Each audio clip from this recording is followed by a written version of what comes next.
I'm going to tell you a little story. This is a story about myself. I was in Cuba visiting my relatives in 1959. That was the year that Fidel Castro became el presidente of Cuba. He was a great speaker, charismatic, persuasive, intelligent. I was 17 when I heard his first speeches. He promised change. He promised to change the corruption that plagued the Havana central government and the state police. Have we heard that before? He promised hope. Hope for the young people. He promised them all a good education in exchange for 2 years of service to the government when they completed their education. Have we heard that one before? He promised to reshape and redefine Cuba's economy. He started by taking over the American-run sugar plantations where the workers had jobs, housing, utilities, even flush toilet showers, which is pretty good for a little island like Cuba. The sugar mills were liberated and taken over by the government. His soaring rhetoric convinced the people of Cuba that all their problems were caused by the rich. They were keeping too much profit and not sharing fairly with the workers. So then he put banks under government control. That's what he did. They were keeping too much profit. He did this systematically with the primary means of all production, all trade, and all commerce. Have we been seeing that recently?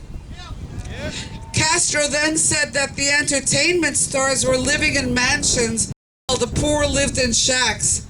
So then he liberated those in name of the people. And that was when many hard-working small businessmen left Cuba and came to the United States. Before leaving Cuba, there was one prominent singer, Celia Cruz, a salsa singer. You might know her. She chose to burn down her house before letting the government take her house away from her. And she's today living in Florida and still singing. Can we hear it for Celia Cruz?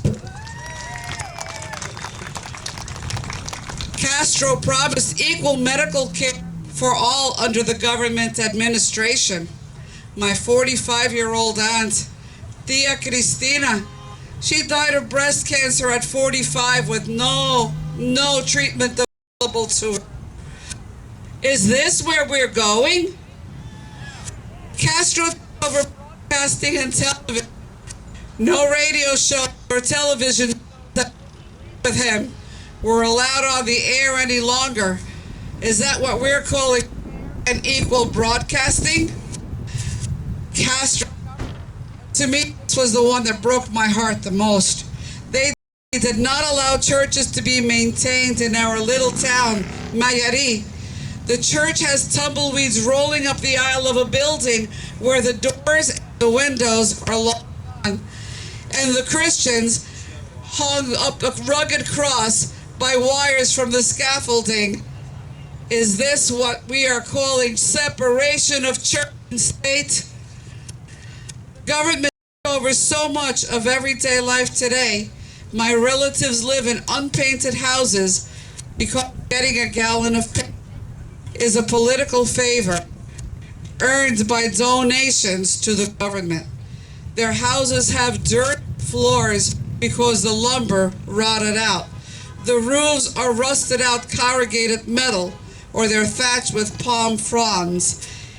They are hungry. All they have is rice and beans and not a whole lot of that. I was 17, young and impressionable. I did not think one person, one kid could make a difference. I regret thinking that way.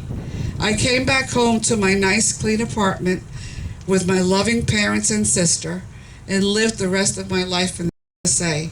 But I will not stand silently a second time and see my beloved America mesmerized by smooth talkers, fleeced of our hard-earned savings to subsidize government spending.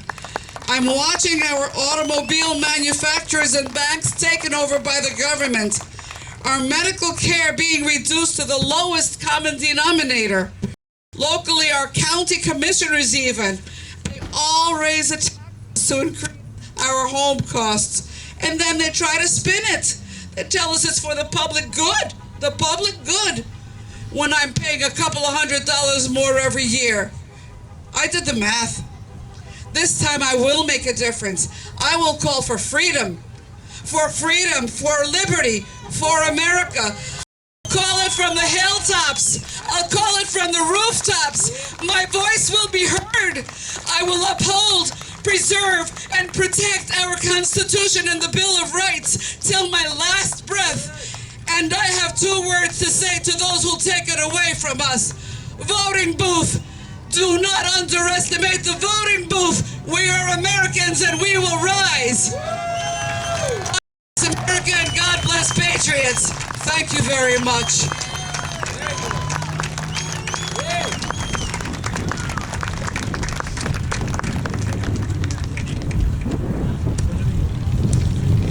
Thank you, Millie. My name is Josue Sierra. My father and my mother are Cuban born. It's very interesting that she talked about Cuba. That is my parents' nation.